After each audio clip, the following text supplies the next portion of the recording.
Olá! Hoje a gente vai mergulhar na jornada fascinante de uma única palavra: literatura. O que será que ela realmente significa? Bom, a resposta pode e eu acho que vai surpreender bastante. Pois é, à primeira vista parece uma pergunta tão simples, né? Mas a resposta é muito mais complexa do que se imagina. E o motivo é que o sentido dessa palavra mudou, e mudou drasticamente, ao longo da história. Pensa bem, como a gente usa essa palavra hoje. A mesma palavra serve para falar de uma obra de arte, como um livro do Machado de Assis, para se referir à bibliografia de um assunto tipo literatura médica e até para desqualificar uma fala quando alguém diz "Ah, isso aí é pura literatura". Como é que pode? É justamente esse quebra-cabeça que a gente vai resolver. Para a gente entender isso, vamos seguir um caminho com 4 paradas. A gente começa lá na origem, quando era um saber puramente técnico, passa pela grande virada para a arte e chega no conceito em constante evolução que temos hoje. Então vamos lá. Nossa primeira parada, a Roma Antiga. E aqui a gente precisa meio que apagar o que pensa sobre literatura, porque o significado era outro, completamente diferente. Exatamente. Naquele mundo, a palavra que deu origem à nossa literatura não tinha nada a ver com arte, com imaginação, era uma coisa muito mais prática, muito mais pé no chão. A palavra em latim era literatura. E sabe o que ela significava? Gramática. Sim, isso mesmo. Era uma tradução direta do grego grammatike, ou seja, era um conjunto de habilidades, um conhecimento técnico sobre a arte de ler e escrever corretamente. E só. E essa transformação fica muito clara quando a gente olha para os termos da época. O literato da Roma Antiga era um professor de gramática, um técnico. Já o literato de hoje é visto como um artista da palavra, um criador. O foco saiu totalmente da técnica para ir para a imaginação. É uma virada de chave gigantesca. Mas claro, esse sentido técnico não ia durar para sempre. Com a ascensão do cristianismo, a palavra ganhou uma função nova e, olha, uma função muito poderosa. A palavra passou a ser usada para organizar o mundo dos textos. Pensadores como Tertuliano e São Jerônimo criaram uma divisão bem marcada. De um lado, a escritura, ou seja, os textos sagrados, de inspiração divina, do outro, a literatura, que era, bom, todo o resto. Todos os textos considerados não religiosos ou pagãos. Agora a gente dá um salto no tempo, direto para o século XVIII, o Iluminismo.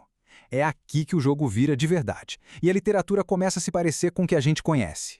Essa linha do tempo aqui resume bem o caminho, né? A gente saiu da gramática lá na antiguidade, passou a ser uma categoria para textos não sagrados e, finalmente, no século XVIII, a palavra começa a se associar com as belas letras, com a ideia de estética, de gosto. O século das luzes foi uma época de reorganizar todo o conhecimento humano, de criar novas categorias. E, claro, a arte e os textos em geral não ficaram de fora dessa grande arrumação. E aí entram em cena figuras como o Diderot. Ele foi um dos primeiros a falar em belo literário.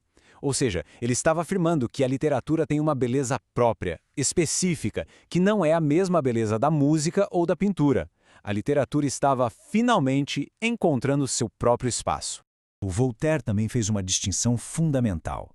Ele separou o gênio criador, o verdadeiro artista que arrebata a gente, do literato, que é aquele que tem conhecimento, tem bom gosto, é um estudioso, mas não necessariamente um criador. Aqui a arte da palavra começa a ser vista como um dom, não apenas como um ofício.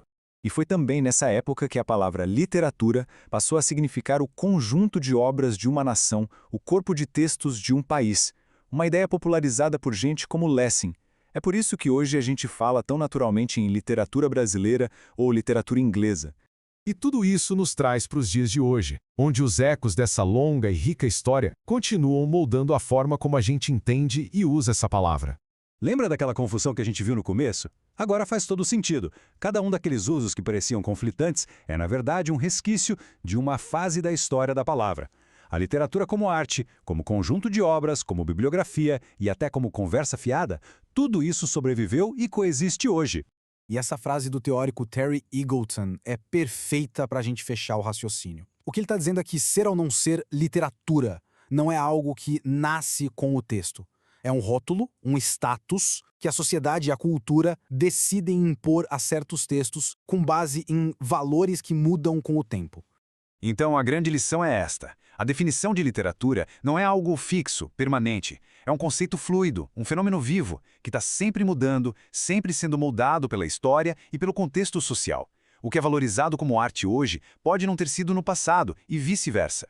E isso nos deixa com uma reflexão final, uma pergunta que fica no ar. Se o conceito de literatura sempre mudou tanto, o que será que o futuro nos reserva? O que as próximas gerações vão chamar de literatura? Fica aí o pensamento.